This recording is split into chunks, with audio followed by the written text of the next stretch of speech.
Welcome to TriloTalk.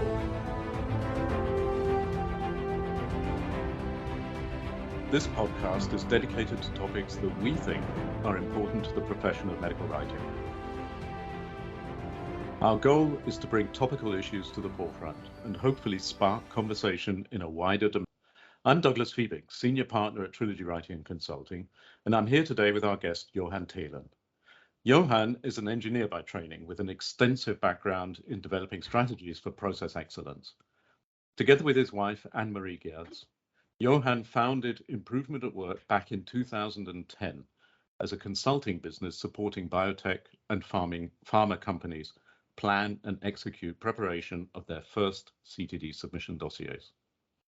I've been working together with Johan and Anne-Marie on various submission projects over the past 20 years. Their model for proactive planning and management of cross-functional interactions, spanning the entire spectrum of deliverables in a submission dossier, is certainly synergistic with how we here at Trilogy like to work as medical writers when preparing CTD summaries. Johan and I have spoken at various events over the years on strategies that can be deployed to overcome the challenges of preparing submission dossiers, and we're going to explore that topic today. Good to have you here with me today, Johan. Thanks for having me. You're welcome. So you and I have been supporting teams with the planning and writing of submission dossiers over the years for quite a range of organizations. These are complex, multidisciplinary projects that are always conducted under time pressure. To be honest, despite certain technical advances in terms of planning and reviewing tools, the challenges that confronted us in the early days are often still pretty much identical to the challenges we find ourselves today, having to overcome today. My take is that this is due to the human factor in terms of group dynamics and organizational readiness.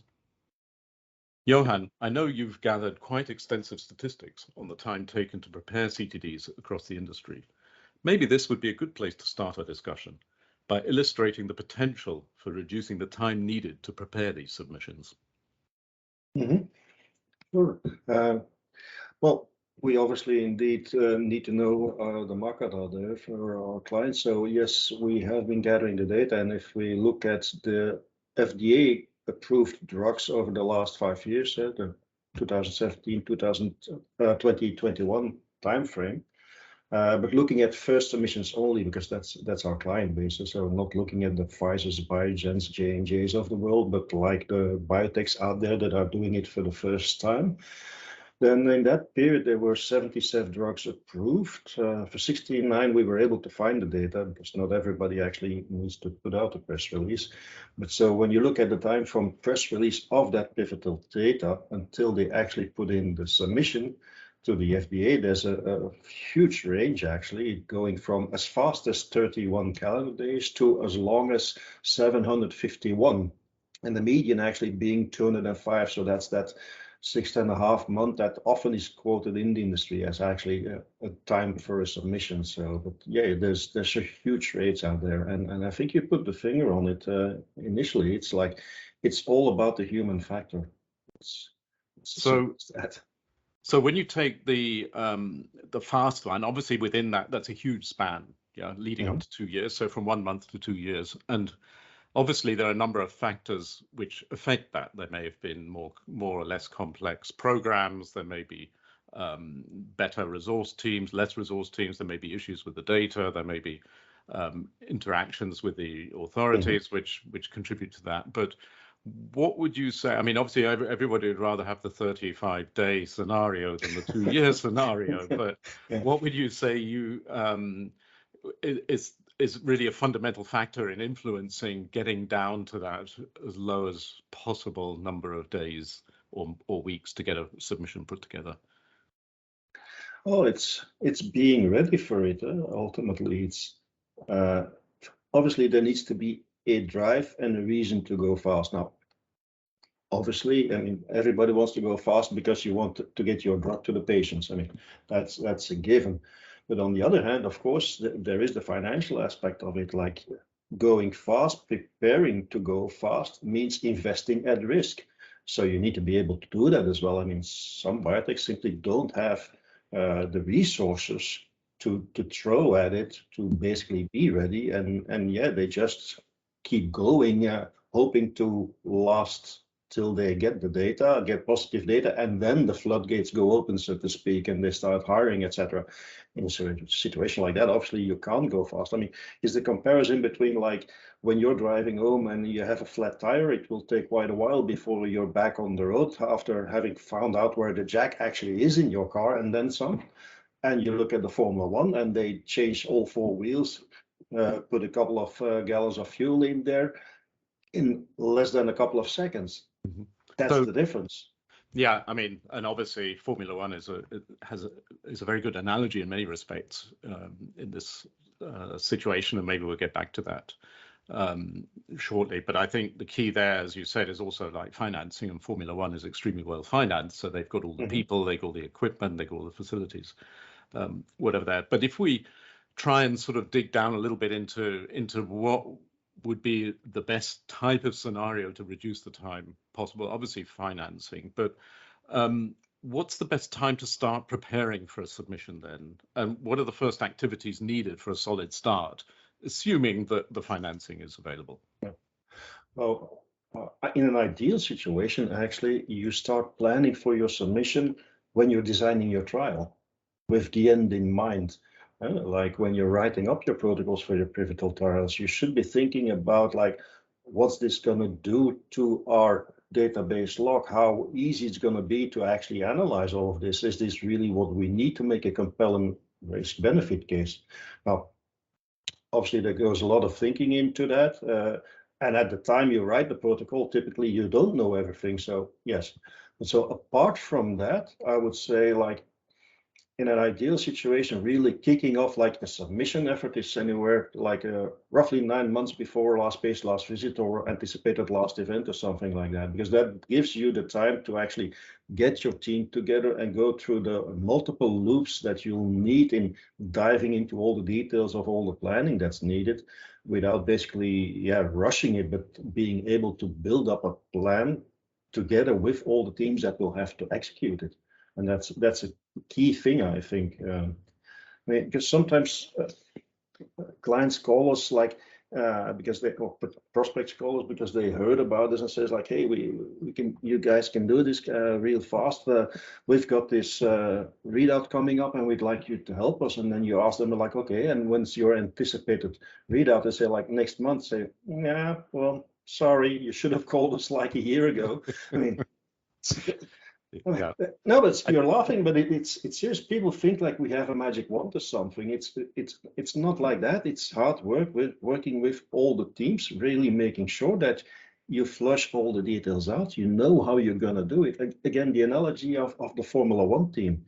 It's not by picking a couple of guys off of the street and putting them in a pit stop and say, here you go, now you do that pit stop, and that they'll be able to do it in a couple of seconds. Of course not. It takes time to figure out like who's going to do what, when, and how, and making sure that everybody knows exactly what their role is, so that by the time the car comes in, they can actually do it. It's the same thing with a submission, especially if it's your first submission. I mean, you may have several folks on your team coming from earlier experience where they've done it maybe multiple times, but they've never done it as a team and never in this situation. So whereas they might think they're talking the same language, more often than not, we find they're actually not, because what they're speaking about has a different meaning in the company they came from as opposed to their colleagues. So I think that's, a situation we can all kind of empathize with. And I think, it sort of comes down, as you said, to the need for meticulous planning and execution. And just to come back to the Formula One analogy, I mean, I use that all the time when I'm speaking with clients about how they want to think about doing that, preparing for their submission, because we often get people come also at the last minute, and they're you sort of say, okay, so when are you planning to submit? And they say, oh, well, in a couple of months. And that just does not work. And it's rather, I always think, coming back to your Formula One analogy, it's like if you just give someone a Formula One car and then say, okay, now go and race. Yeah. And of course, everything else around it is not in place. Even, the equipment may not be in place. the people may not be in place. Even if they are in place, are they trained? Do they know exactly what they're doing? So I think that's something which is very, very pertinent as a sort of thought model as to how you want to go ahead. And I think just to sort of explore that in a little more detail, we wrote together. As I said, we've presented on this topic. We wrote a paper a couple of years ago, and in there we identified 5 what we called vital ingredients for the rapid and effective preparation of dossiers. And of course, we're being a little idealistic, but I think it's good to put everything on the table and say, look, if you want to be Formula One style doing your submission dossier, then you need to think about all these different things and try and aspire to have as many of them as possible, because of course every company has its own specificities which may or may not be amenable to some of these things. So I think it'd be good if we just drill down a little bit in some of these 5 ingredients, because it sort of leads us into various different topics. And the first one was buy-in from senior management, and I know that is something which is particularly close to the way you work, because you go into relatively newly formed companies and you are typically talking to senior management and trying to convince them to hire you and to convince them of your process. So can you give us a little perspective of how important it is having senior management on board and living the process?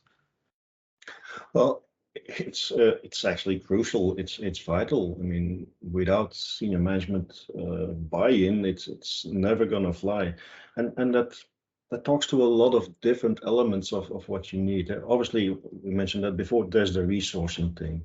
Like unless senior management is willing to put its money where its mouth is, you're not gonna have the resources you need. Period. It's as simple as that. Like, I mean, just one example in your area, like, if they have, like, let's say, for argument's sake, one head of medical writing on board, and that's it, and he or she doesn't get the budget to really hire in significant numbers of capacity in terms of writing, well, guess what? It's going to take forever, because either that head of medical writing has to do all the writing himself, or at best he has a budget for 1 or 2 writers. Well, if you have 2 pivotal CSRs, a summary of safety, a summary of efficacy, a clinical overview, and then some, I mean, you can only write so much in a certain day. I mean, it's going to take forever to get that submission out. It's pure and simple. So that's an obvious element there. But the other part is also, they need to define what success looks like, actually. Because it's amazing sometimes what you hear. I mean, as you point out, one of the first things we do when we get in is talk to senior management as part of figuring out, like, okay, what kind of company are we dealing with? Because, I mean, we obviously have our methodology, but it's not a one size fits all and just like a rubber stamp that you just keep repeating. You have to adapt to your client. So one of the things we do is figuring out, like, what the success actually means to them. And you'd be amazed how different responses sometimes are, even at the C level. So that's the first thing, figuring out, like, what do they actually really want, need, why? And has that been communicated clearly also? Because you also get the situations, as often happens, that they think they talked about it and that they really got the message across to the entire company.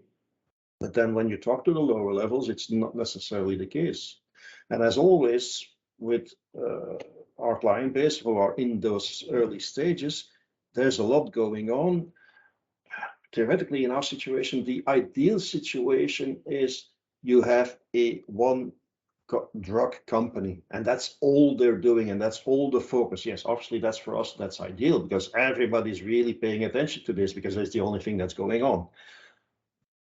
Rarely that still happens. I mean, we've done a couple in the beginnings, but nowadays, more often than not, they actually do have a serious pipeline, and there's so much going on, and they're already looking at a second indication and so on and so forth. So there you have it: resource conflicts, priority setting. And unless you really have senior management aligned there on what really is a priority, you have big problems, because then I mean, you're bound to run into issues where there's so much going on in any given point in time, especially if you want to go fast, because that means doing stuff in parallel. So people will run into conflicts. And So unless it's presumably the clear. definition of success is almost universally sort of get something done in a defined period of time, or in a shortest period Not of time. necessarily. That depends on the context. Yeah. I mean, and that's why it's not just like go in and go as fast as possible. First of all, quality needs to be there, but that should be a given anyhow. But still, it is an important element. But the commercial context of the company, the financial bandwidth they have being another, but everything else that they have as strategy going on plays into the context. So it's not necessarily go as fast as possible or whatever. I mean, there can something be that's fascinated me, because you tend to focus on those companies doing their first submission. And I think that's, as you said, a very focused scenario. Obviously, we work in that constellation, but we also work with the much, much larger companies. And my take is that senior management it's very difficult in those large organizations to get senior management having the same level of focus on a particular submission, which for all those reasons that you mentioned, they've got other programs, other conflicts and things like that. But nevertheless, it surprises me how it doesn't need to be someone right at the very top, but you can have someone just with that ownership and responsibility for a product. Obviously, because these submission dossiers, that's your output, your deliverable for the next cash generator. And for us, the way we see it is that the culture of the project, the way it works, for all those reasons that you mentioned, it's really driven from the top. If the process isn't there, it's very difficult from the bottom up to influence that in a meaningful way. Because and just to sort of pick out one example, particularly close to us as medical writers, is the concept of timely reviews. So planning your workflows for the deliverables you've got for the dossier, and then getting people to buy into them, and making that the company corporate culture, that those timelines, no matter what, have to be respected. Because if you fail to keep that timeline, then that has knock-on effects for everybody absolutely else. That is one of the battles we always fight early on in a project. Actually, it's typical, like senior management, like I want to see a mature draft. And what they actually mean is like, do all your work, give it to me at the end, I'll have a look at it and I'll correct your mistakes. I mean, they're not saying it that way, but that's actually what they mean. But that's a recipe for disaster, because what it by default means is we will need to add an unscheduled additional review round, because they're going to have comments, and simply because they are high in rank, we will have to take them into account and get back to them. So I always really, at the start and during the assessment phase, we actually go in and gauge that how senior management, what's their stance in this. And I explicitly make it clear to them, like, I mean, if you're so important and crucial to the quality of this dossier that you need to be a reviewer, okay, perfect, fine, I can get it. But that means you will be involved early on, because if you cannot trust your people in your department yet to do it without your supervision, and that can be for all good reasons. After all, you're a startup company, you're building your capabilities, I get it. But then don't tell me that your input is coming at the end. That's ludicrous. If you are needed in this because of your expertise, we need your input at the start to guide the team and make sure that we get the input that we need. I think that's essential. That's absolutely essential. I mean, on the projects we've worked together on these early stage companies, that's I've always found very good, because typically the CMO at least has been empowered and by definition, more or less, and has then provided input throughout the process, more or less. In the larger organizations, that fails quite often. And it depends what you call senior management. But if you're talking about one of the big multinationals, senior management is going to be several layers down from your head of R&D. And it always is astounding to me how often sometimes those people in a position of responsibility for a program actually become disempowered because their superiors will override them on things. It happens all the time. And it makes it very difficult to put the process together, because you've got this element of uncertainty that can come in at any time and surprise you. So I think, I think we agree, senior management, however you define senior management, it's absolutely vital. You have empowerment, you have the early input and the continued input throughout the process. So coming to the process itself, obviously you need a detailed plan for that, which sounds absolutely obvious. And one of my favorite analogies is constructing a building. You would never build a building without an architect's plan. But it's amazing how often there is a lack of a detailed plan in the submission dossiers that we work on. And I think that's one of the things which you particularly infuse into those organizations that you go along and work. Yes, absolutely. I mean, one of the statements we often use is like, we want to come to a challenging but realistic plan. And that's also why you need to start early, because it takes a lot of loops, because you need to get all the functions aligned on how their piece of the puzzle is going to fit and make the puzzle complete in a way that actually works with everything else going on and so on and so forth. So that is vital. You need to be looking at all the details prior to the readout, and then again once you have the data, of course. So it needs to all fit together. Like oftentimes when we come in, there are already pieces of a plan there. Like usually biometric stats has their own plan with their stats vendor on when they're gonna have the sub reviewed, and then the first TLFs programmed and a dry run, etc., etc., in complete isolation. And then there's at best head of medical writing who's already given some thought about like, how should we prepare cells or not, in complete isolation again. So at some point in time, there's going to be outputs generated, mock outputs or whatever, those TLFs, irrespective of when we might or might not be using that to actually build into the templates, let alone aligned with a key messages process. I mean, if we want to be making a certain claim, we should be thinking early on, like, what's actually the message? What's the risk benefit that we hope to be able to be defending? And if that's the message, what tables, figures, and listings do we need to support those?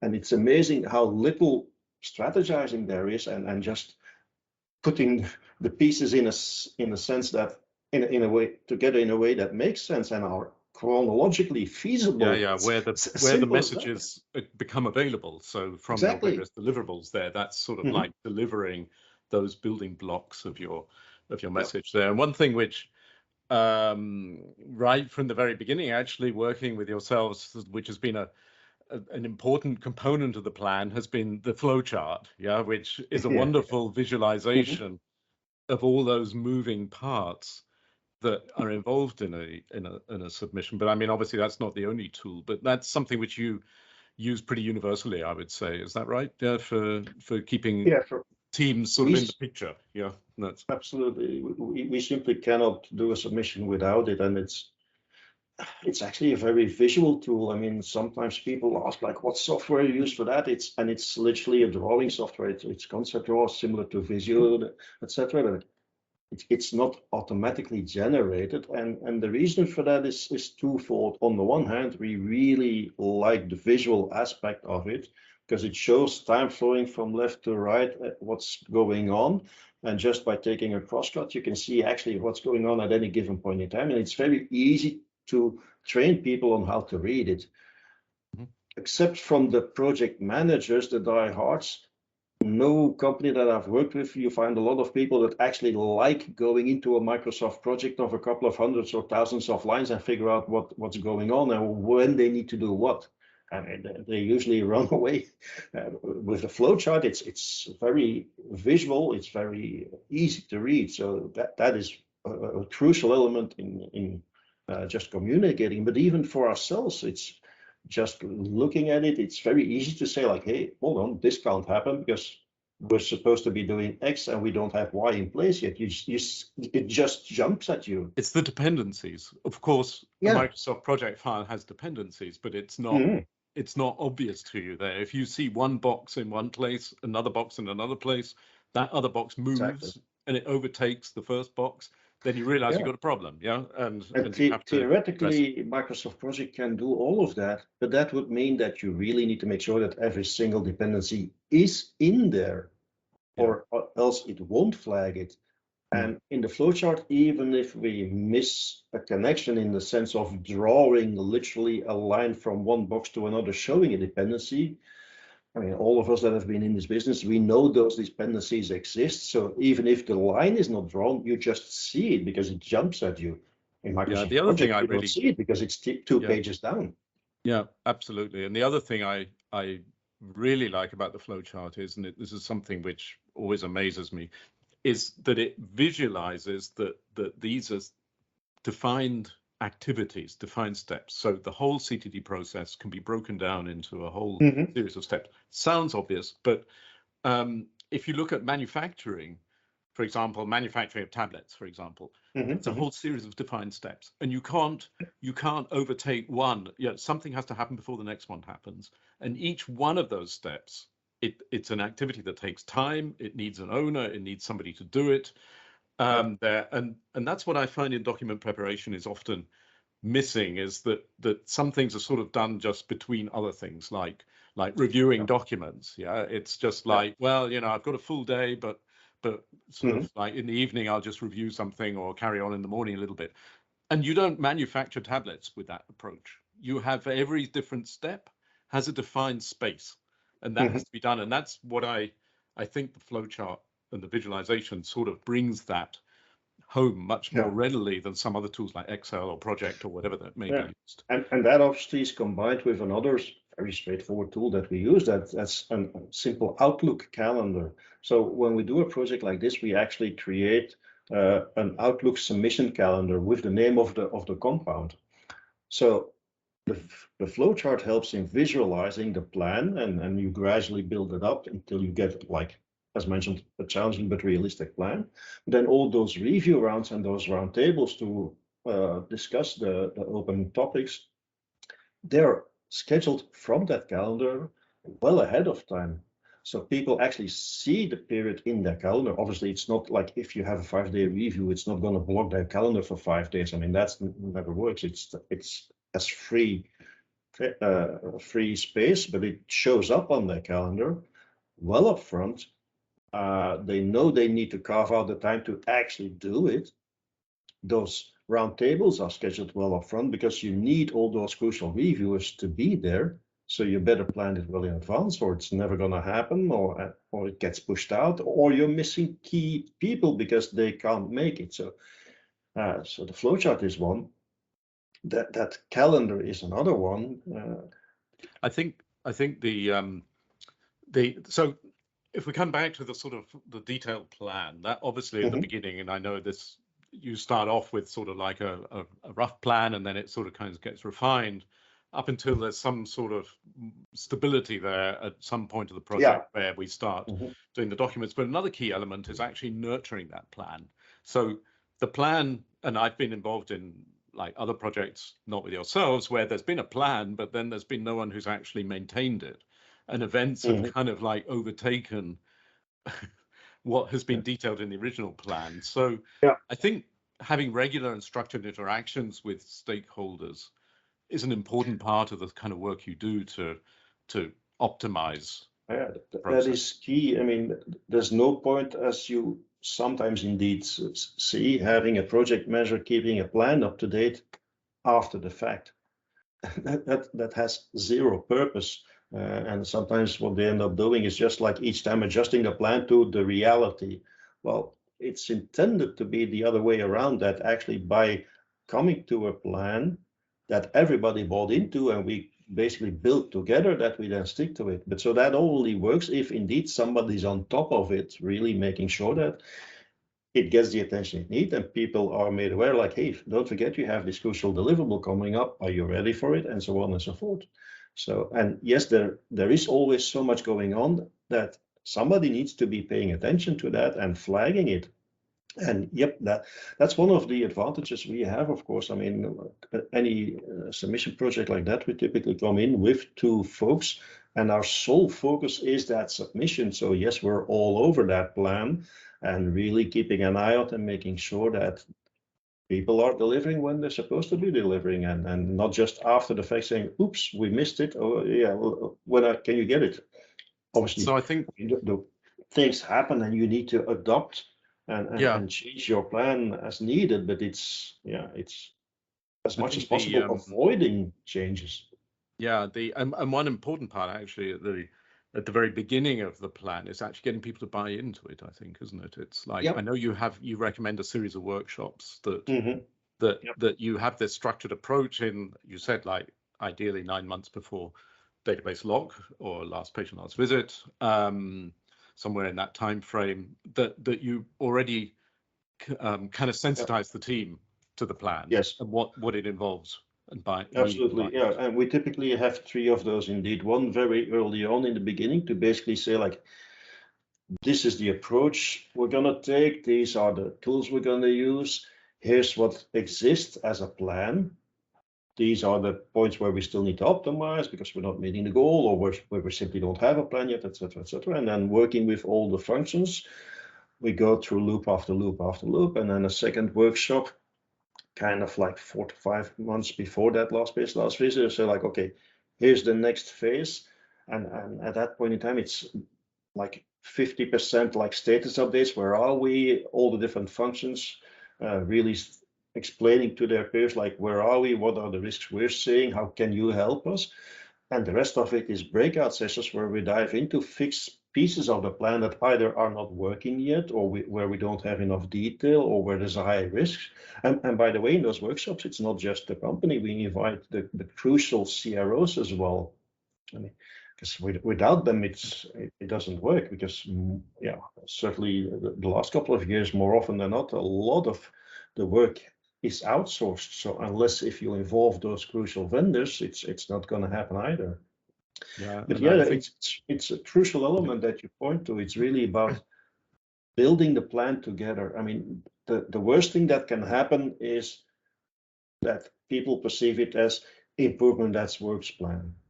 Then I know we're not going to make it, because things will happen, and it will only be an excuse to say like, yeah, but I never believed we could get this aggressive timeline. Senior management forced it on us, but we never believed it. And yeah, those consultants came up with a plan. It's never going to work. So we need to make sure that we bring everybody along, and so build it together with them. And for that matter, they're the ones that know. I mean, we have our experience, but we don't know everything that's on our plate or the details of this particular study or whatever. So yeah, they need to tell us like, I need X amount of time to do this task.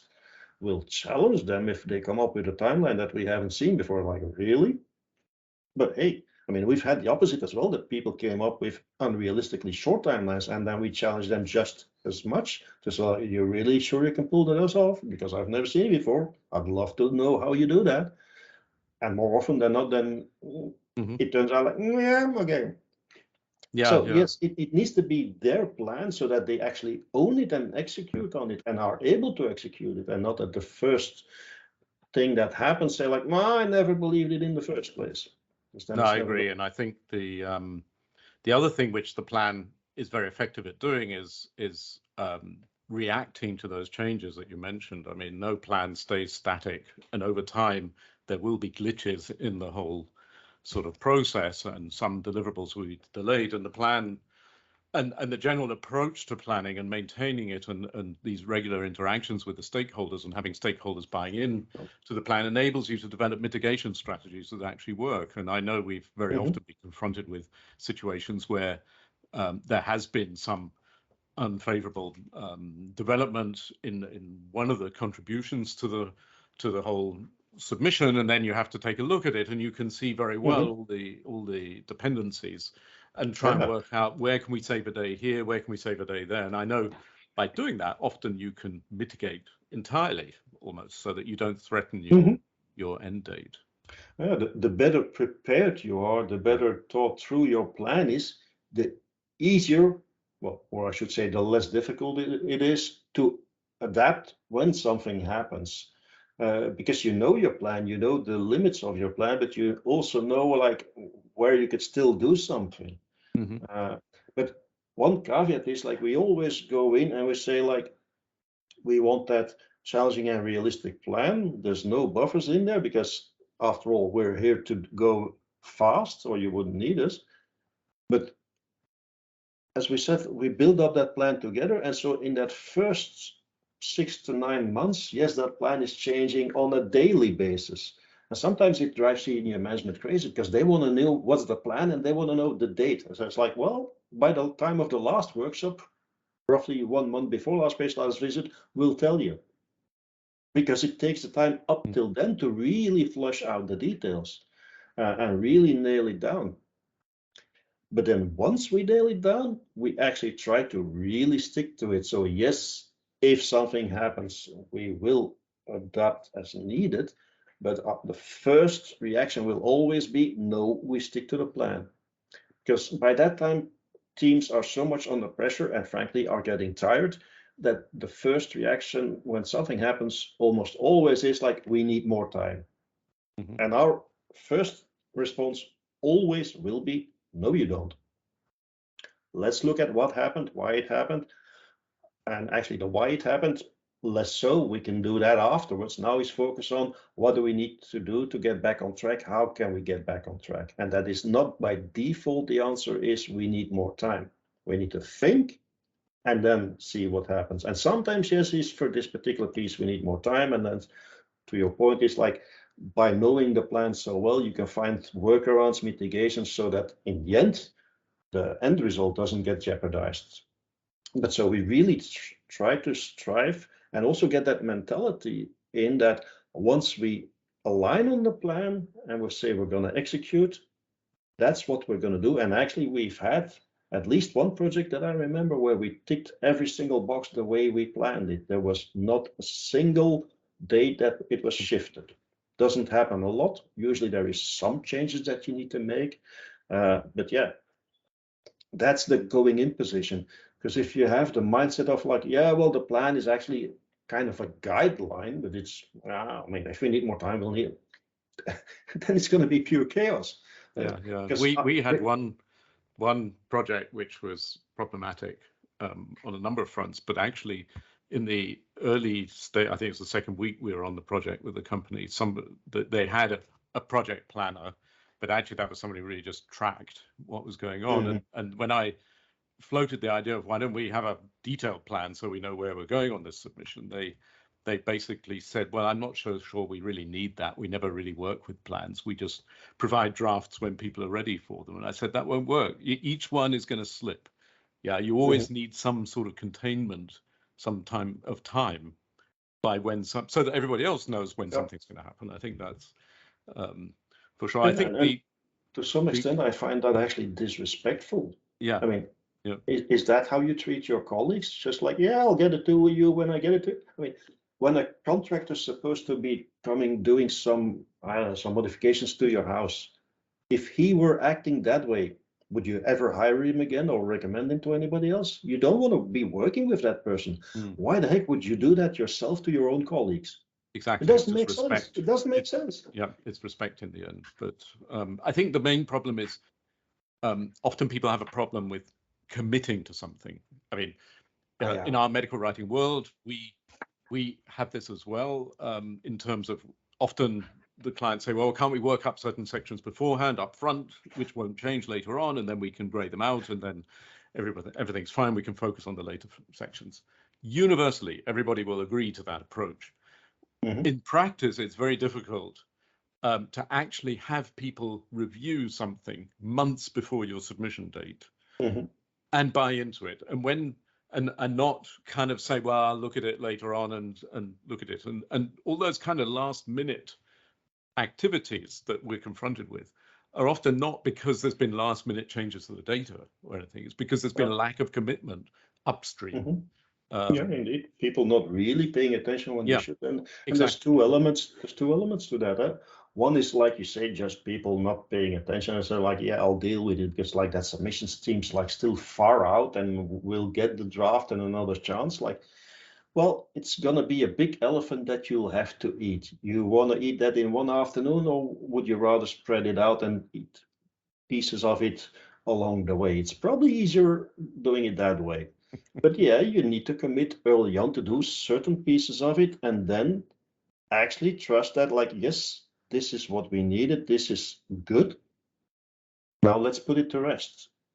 There is always a tendency to go back and of course it's a document. You can keep wordsmithing, you Yeah, can there's keep no turning end point. sentences around. That's the Exactly. problem, is that it's what we call revieweritis. If you give a document, I mean, in principle, I think 2 reviews is the maximum that you really need on a document if everybody's focused on it, normally speaking. Whereas we've had some clients, they've wanted 6 rounds of review for a shell. We had that case just recently.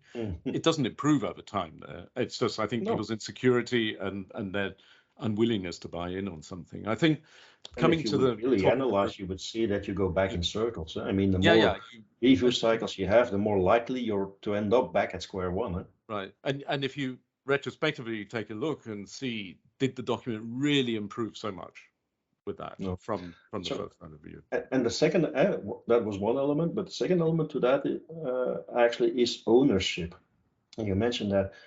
So often it's like, who owns the document? It's like the team, and like oftentimes, for example, people have like, well, we have a clinical team, and those are the clinical reviewers, so every single document will be reviewed by that team. Nah, not a good idea. Do they really have the expertise and the knowledge to bring added value to that particular document? That's the first case. Secondly, do all of them need to do it? Thirdly, no team can own a document. You really need a document owner, a single one, being accountable for that document. It's his or her deliverable, working very closely with the lead writer that's assigned to that project. And that team really needs to own that document, pull it forward, and make sure that they get all the right contributions in there, that the right reviewers indeed do review it. But they're the ones that really need to make that document the quality document, and that it has the content that it needs, scientifically sound and all of that good stuff.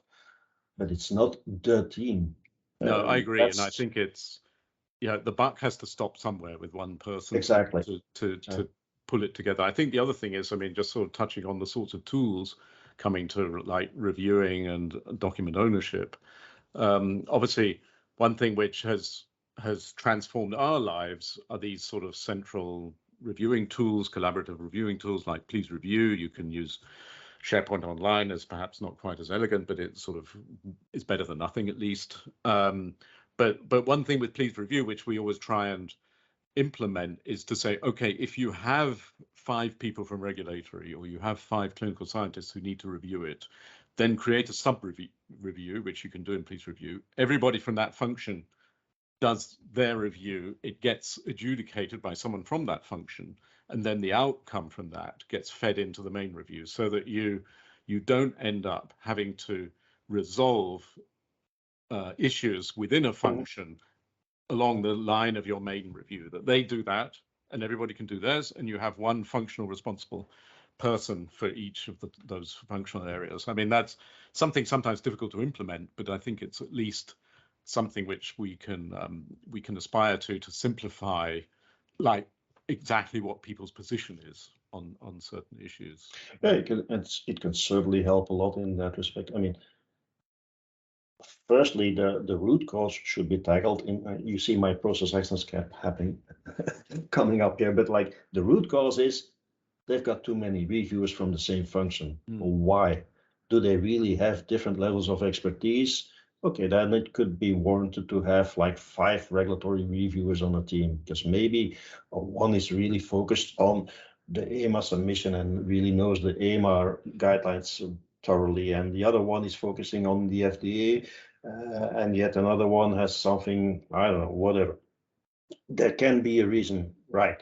More often than not, there is no such thinking around that. And even if there were, they're still reviewing everything from this whatever purpose. So there's no real role assigned to them.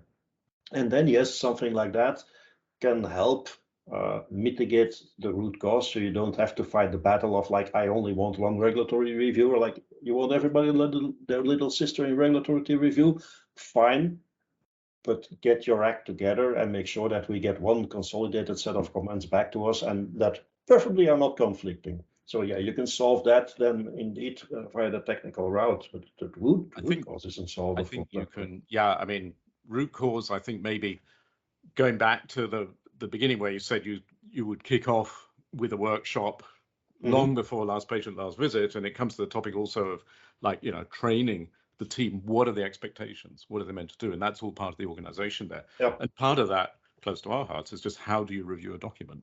There's, you know, we always preach that everybody should stay with their function. Everybody loves to find a typo. It's kind of like low-hanging fruit, but it doesn't actually help the document. It will be checked at the end anyway. And often there's reasons why there may be a typo in there. Something's coming at the last minute. It's more important to keep a timeline and clean the document up later rather than delay a document just to pretty it up when it may be extensively reviewed and changed anyway afterwards. And frankly, no submission is going to be rejected by the agency because of a typo. Exactly. You really fit think for purpose? No, that's what exactly. I love to preach. Fit for purpose. I think one of your sayings is like perfection is the enemy of good, or something like that. Yes, it's also something which, and that's all part of that sort of like the tools of the trade, which are not only software tools, but like you mentioned, also the calendars in Outlook, the training as well, and giving the teams those sort of tools that they need, and that they understand how to use them as well, you know, so that if you come back to the Formula One car, that the mechanic with the wrench for the wheel nuts is not also worried about the settings of the fuel injector, for example, in the car, or something like that. You know, I mean, to sort of, everybody should really be sticking to their function there. There's not only that. First of all, they need to all know the tools exist and that they're not optional. Thou shalt use them. Whether you're the CMO or just somebody on the review list, doesn't matter. These are the tools we're going to use, period. It's not open for discussion. It's not like, I mean, we've had situations where certain folks insisted on being sent the documents via email so that they can review just offline and then send it back. It's like, no. We have this tool. Everybody's going to do it that way. You don't want to use it? Fine. You don't. You're not on the review team.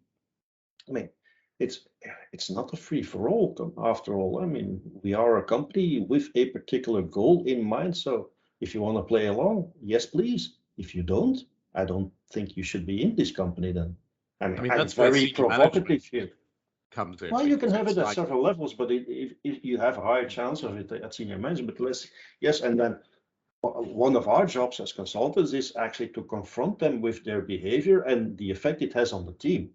Obviously, in a little bit more political style than I'm doing in this chat, but that's what it boils down to. It's holding up the mirror, like, hey, it's your company if you insist. I mean, you're paying my invoices, so who am I to say no? But do realize that it has this effect on the team and on the plan. So if you insist on doing it, like, you're adding X amount of time to the submission, actually, or this amount of stress to your people.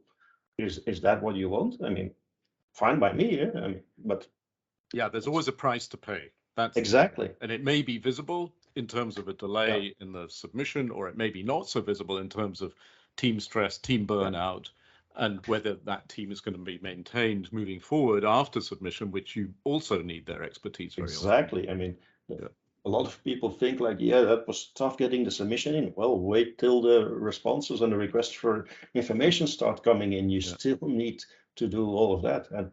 But coming back to that earlier topic with senior management sometimes, let's say, misbehaving, one of the golden rules that Anne-Marie always comes up with is make them feel the pain.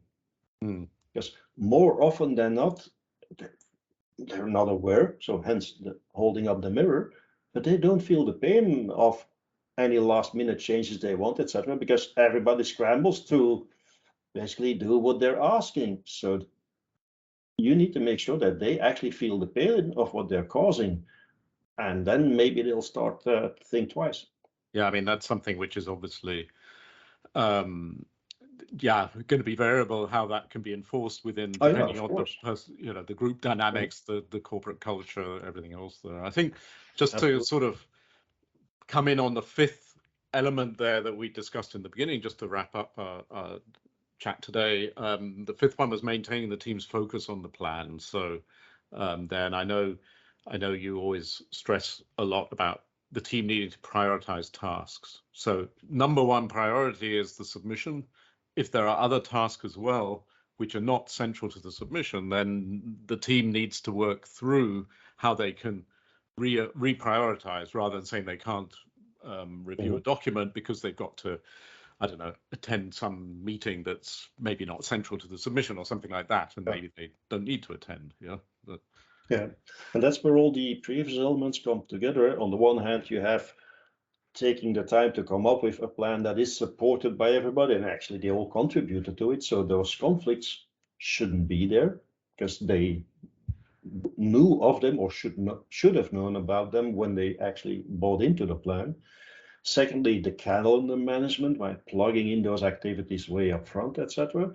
And then thirdly, indeed, being on top of it and really making people aware, like, hey, don't forget we have this coming up. So part of the things we do is indeed like a short span outlook, like the next couple of weeks, what's ahead of us in the relevant teams to basically carve out a piece of that flowchart and say, like, here's what's on our plate for the coming weeks. Like, don't forget, this is starting up, etc., etc. So that it's basically top of mind, because especially as you get closer to the data readout, and certainly after data readout, the stress levels are so high and people are getting so tired that sometimes you really need to tell them, now you need to do X, now you need to do Y, because that's, they don't see the wood for the trees sometimes anymore.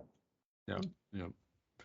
Okay, well, I think we covered quite a range of topics, and I for me, it's been an absolute pleasure going over covering these topics, and sort of, I think it sort of refreshes the mind of, like, the sorts of things you're confronted with, and just sort of as a reminder what works, what doesn't work so well, and what the strategies are to try and make sure things do work. So Johan, thanks very much for joining us here on TriloTalk, and I'm very much looking forward to the next project that we work on together. Yes, see how much of our theory can continue to be put into practice. So yes. Once again, very many thanks. Always a pleasure. Thank you for listening to TriloTalk today. If you enjoyed it, please come back and listen to us again. If you have feedback on this or any of our sessions, we would love to hear it. If you have any ideas for future topics you would like us to cover, particularly something you think the community should be talking about, let us know. We would like this to be an ongoing conversation with medical writers at large. You can send us comments on our LinkedIn pages. Just a reminder that you can find all our episodes of the TriloTalk podcasts on Spotify, Apple Podcasts, and Google Podcasts, and at trilogywriting.com. This podcast on CTD submissions is also available at improvementatwork.com. You can also download an article we've written on today's podcast topic from our respective websites. Have a good rest of your day.